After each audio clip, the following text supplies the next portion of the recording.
If you want to look up those two girls, have a very interesting story. Their mother wrote a book about them.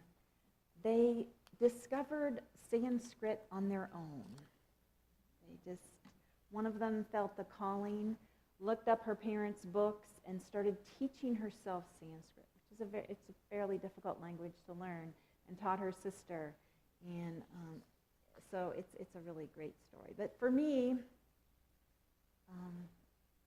that's the interesting, the details of the story, but the beautiful, there is something about their voices when they're singing Sanskrit. This makes me smile, and I actually feel my heart opening. I feel myself softening a little bit. So I'm softening you up. Deliberately softening all of us up. Since Easter, I've been talking about the Gospel of Q, and some of the things we've talked about have been love your enemies, if struck on one cheek, offer the other, give to everyone who begs, judge not and you won't be judged. Today, first, take the log out of your own eye. Remember that, because remembering these things can help us. It's a live higher reminder. So any of those phrases from the Gospel of Q, or any scripture phrase that you bring into your heart, can help us remember in the times when we need it. And I just decided this morning to call it a live higher reminder, a way to remember. First, take the log out of your own eye. Now in Luke, here is the scripture right from Luke. Why do you see the speck in your neighbor's eye, but do not notice the log in your own eye? Or how can you say to your neighbor, friend, let me take the speck out of your eye, when you do not yourself see that log in your own eye? You hypocrite. First take the log out of your own eye, and then you will see clearly to take the speck out of your neighbor's eye.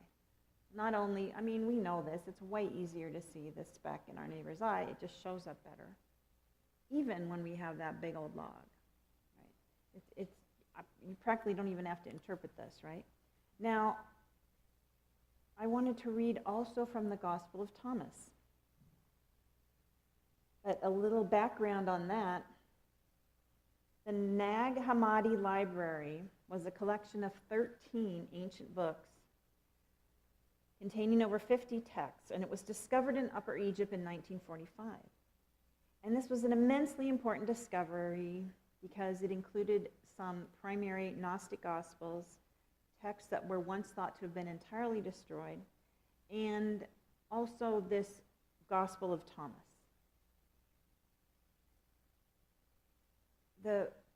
The interesting part of the Gospel of Thomas is that it becomes very close to the Saints' Gospel or the Gospel of Q. It is a Saints' Gospel without the narrative, without the story. It's the sayings of the teacher. This is what it says in the Gospel of Thomas. Jesus said, you see the mote in your brother's eye, but you do not see the beam in your own eye. When you cast the beam out of your own eye, then you will see clearly to cast the mote from your brother's eye. It's a little bit more gentle than you hypocrite, isn't it? It's like, okay, so, gently with an open heart, attend to your own eye, and then you can help your brother. There is a general consensus among the scholars, the biblical scholars, that the Gospel of Thomas dates to the very beginnings of the Christian era and may well have taken first form before any of the four traditional Gospels. Most students and scholars would agree that the Thomas Gospel has opened a new perspective on the first voice of the Christian tradition. Recent studies centered on the Gospel of Thomas have led to a stark reappraisal of the forces and events forming the Christian religion during the 2nd and 3rd centuries. But more importantly, the Gospel of Thomas is awakening interest in a forgotten spiritual legacy of Christian culture. Here's the beginning words. These are the hidden words that the living Jesus spoke, and that Didymus Judas Thomas wrote down. And he said, whoever finds the meaning of these words will not taste death. I say that these sayings were written down by a group of people to help them in their everyday life, to help them become higher, to have higher thoughts, to live from a higher place, to unfold spiritually or to blossom spiritually. That's, of course, my words. That's how I'm looking at it.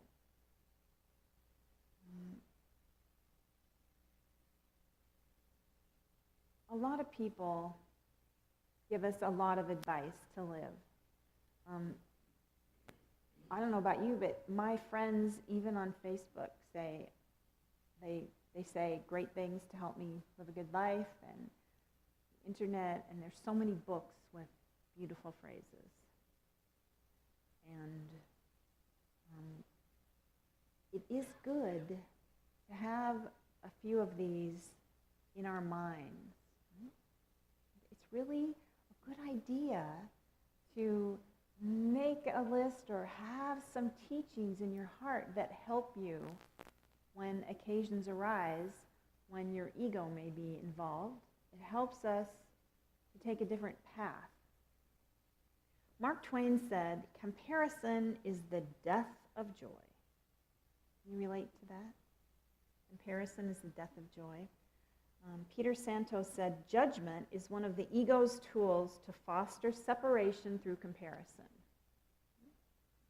In other words, and we all know this to be true, when you start comparing yourself, or even when you start comparing a bunch of other people, you can go down the road of misery. That can suck us down the road of being miserable. I was lucky enough to go up to Clear Lake to visit my friend Scott Thursday and Friday. It was great. It was beautiful. Thursday was a nice day. Friday was rainy, but it was still nice. And I noticed that I get up there and I'm like, well, I want to live I want a house on a lake. And instead, instead of just saying, wow, I'm up at the lake, let's just walk around and enjoy the lake. And the funny thing is that when I came back to my house, I'm like, I like my house. Just noticing that comparison thing, just in a little way. That it can take us away from the present moment and being our full, wonderful selves and having the full, wonderful time. So let's get back to first take the log out of your own eye and remembering why that would help you. I have a story. I have a really good, my own story, but I also have a story from someone else. This is somebody who was up at the lake with us. Her name is Alex, and she's on the board at Unity of Columbine. And so I said, do you guys have any good log in your eye stories? So she shared this story, and she said I could use it. And it's a good one. I like it. I relate to it. So Alex is a Unity person. She loves Unity Columbine, but some friends had asked her to a Taizé service at Mile High Church of Religious Science, which is this really big church in Denver, and it's a lovely church. But she, for some reason, has some feelings about that she's not all that happy with Mile High. But she went to the Taizé service, and she said it was beautiful. And then afterwards, they said, let's walk, do you want to walk the labyrinth? They had a labyrinth outside. So she was walking the labyrinth, and apparently they have, you can walk the labyrinth with an intention. And if you don't have an intention, there's a jar full of intentions, as she said, like getting your fortune, pull out your fortune, and there's your intention. So she pulled out an intention about do not judge. And she's like, oh, I'm over that. I don't, I'm over that. I don't need that intention. This is so good. Of course, you know what's going to happen. And she's walking the labyrinth, and her experience of labyrinths has been that you walk in one path and you walk out another. So she's walking this labyrinth in the Mile High Church out and back, and she notices that people are coming down the same path as her. Like she's walking, you walk like this, and you walk like this, and she's noticing people in her very same path walking out. And she's thinking, morons, idiots, thinking that they're taking the wrong path. And every single time she's walking this way and then somebody's walking down her path, she's thinking, I'm quoting her, she's thinking, morons, idiots, these mile-high people. And then, of course, she gets to the center, and she finds out that this is a different kind of labyrinth, that there's only one path in, and it's the same path out. And I think she said she just started laughing and started walking the path back. And it wasn't till she got to the very end of the path, it's like, first where she really got it. Like, not only was she judging, but she was pretty much still judging almost all the way out. She was like, with the thing we do about guilt, that it's it is what pains us about ourselves that we see in the other people. And she didn't get that till she walked all the way out. That she was totally projecting onto those people what was in her heart a painful thing. I love that story so much because, it wasn't my story. And it also makes me feel better about the story I'm going to tell you. Yeah, I have the best log in your eye story, I think, that anyone ever had. Because it's really embarrassing, but in a good way. And my story happens in France. I'm waiting in line at the Musée d'Orsay, which is a museum, and some of you have heard it, but I think it's a good story. And I was feeling a little judgy about Roland. And he was with me in the line. And I'm sure, I don't know what it was that he had done, but I do remember this. Whatever it was, I felt like I really needed him to understand so he could turn over a new leaf. Like it wasn't just about me, that I really wanted him to understand. And I'm in France, in Paris, and here's what I'm thinking. Because there's people all over. I'm thinking, well, they can't hear what I say. So it doesn't matter. They're all French. So usually, I think I would have been a little less, mostly when I try and ream him out, I like to be alone. I even knew in my head right then and there that we really probably shouldn't say these things, in front of other people. But did that get into my head that, well, maybe if you can't say them in front of other people, you shouldn't say them at all? No, it did not. But I am telling him whatever wisdom it was that I needed to impart to him because he needed to be different. And I'm kind of, I think I put a whole lot of energy into it. And what should happen, but about after I finished, I don't know, maybe 2 minutes later, I get a tap on the shoulder. And somebody from Unity of Boulder was like, hi, Cindy.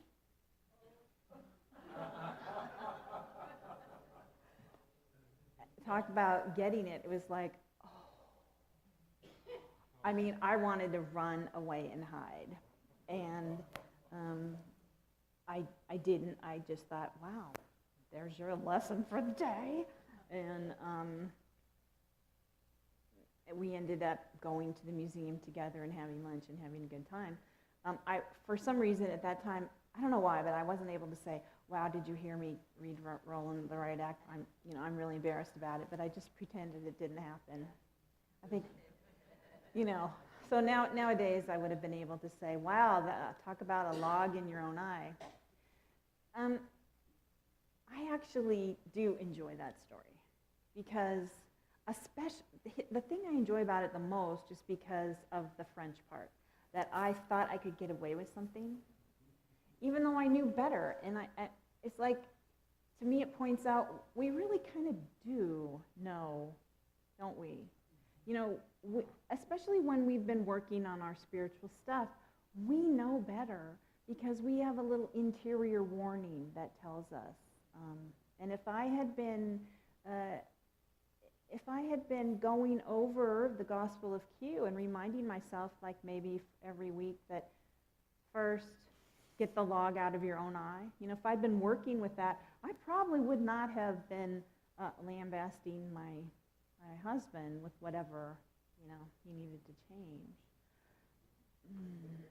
So hopefully both of those stories are really good for me because they remind me that remembering can help us. So really, remembering first, take the log out of your own eye. Probably almost any time maybe you don't feel the need to lecture people, but I know that there's times when I sincerely want to tell people something. I think just this morning I wanted to tell Roland something about something, something written down on the overheads. And then I thought to myself, oh, what are you talking about today? First, take the log out of your own eye. So, that was pretty obvious, like, don't be rude even in France when they can't understand you. Something. That's an obvious one. But here's the other way we like to use this stuff is we like to use it, we want to have an open heart. Like, we want to keep having an open heart. This isn't about, like, it's not going to serve any purpose if Alex started beating herself up at the end of that walk. It's not going to serve a purpose. It's not going to serve any purpose if I, am embarrassed and feel terrible about what I did. It's really good to let it go, but learn from it. The best part about it is you look at it and you say, okay, what is this speck? And this is the beautiful thing about when you see something in your brother or your sister's eye. Like if I'm looking at Brian and think, he is wearing a blue shirt again, then what I need to do is say, well, what's my judgment? And I am just making this up, so I don't actually have a judgment about it. But let's just say that I had a judgment that he didn't change his shirt often enough. Well, the truth about that would be a judgment about me. The learning, and it doesn't even matter if there's any truth in what's out there. Seriously, does not matter. But what matters is, what am I telling myself is in my heart? What is the log in my eye? That's how we get a clue. The other thing you can do, and this is why we're in community together, and you want to do this very gently and with love, but the other thing you can do is you can sidle up to a friend and say, so, I'm feeling pretty open-hearted here, and I would like to work on some of my stuff. What are you, I'm going to pick a topic, and I'm going to let you tell me what you see. You've got somebody you really trust. Or you might ask them something you're working on. So I've been trying to be not complaining. Have you noticed me complaining? You might say that. Have you noticed me complaining? You might want to be real specific. But that's the beauty of living in community and living with other people. You notice things. And if you're open-hearted about it, and you ask, really important to ask, but it's really important for me to ask, it's not important for me to tell Brian about his shirt. What's really important is for me to ask Brian, or for Brian to ask me, so, Cynthia, I've been really trying to get more shirts on, and how do you think I've been doing? I'm like, well, this month, not so good, or whatever. Now here is your ultimate test, people. It's a little bit scary. How do you think the candidates are going to help you with those logs in your eye?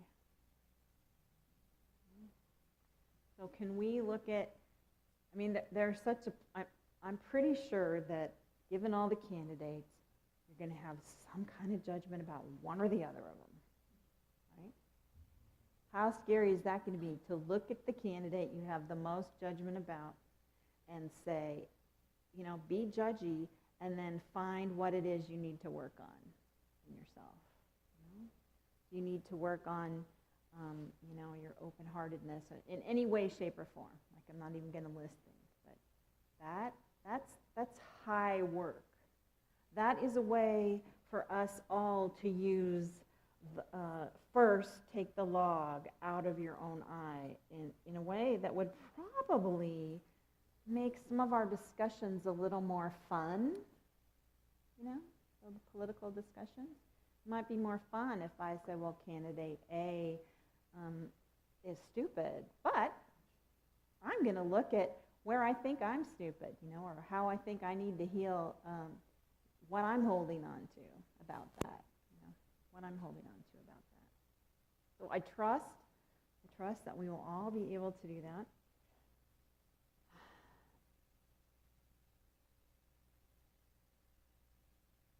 Let me say one more thing. Remembering the higher thoughts is what we do, and it is part of our vision of community here. That we're not doing this alone. That's why we come here on Sunday and do it together. So however it works for any of us, you know, maybe you don't want to ask somebody to tell you about the specks in your eye. That's okay. You don't need to. And maybe this community is our precious, beloved, wonderful community of people who come together and help each other out. So however you want to be reminded, however you want to use it, this is gold. Okay? We are probably more gold than political candidates. We are gold, or we are as gold. So coming together with each other and having an open heart, you know, keeping our hearts open, letting in the love from all that music and from the prayers and things that everybody says, and remembering that log. So this week, take the log out of your own eye. First, take the log out of your own eye. Let's take an offering for unity.